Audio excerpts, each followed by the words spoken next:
ایک کسان نے اپنی بیوی سے کہا، تم بہت کاہل ہو، تم آہستہ اور سستی سے کام کرتی ہو، تم اپنا وقت ضائع کرتی ہو۔ شوہر کی بات پر بیوی کو غصہ آیا۔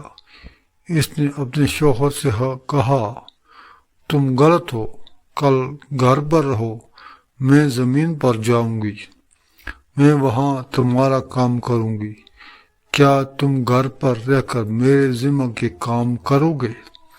کسان نے خوشی سے کہا، بہت خوب، میں آپ کے ذمہ کے کام کروں گا، تم مجھے کاموں کی تفصیل بتا دو۔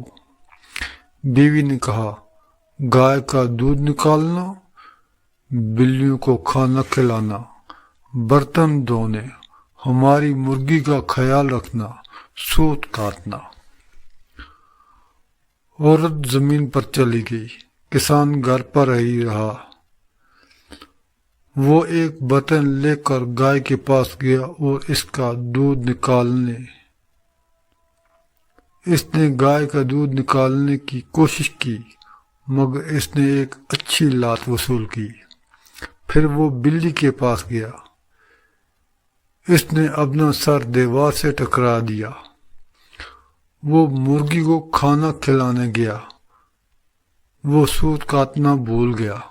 شام ہونے پر بیوی کھیت سے لوٹی، کسان نے شرم سے سر جھکا لیا۔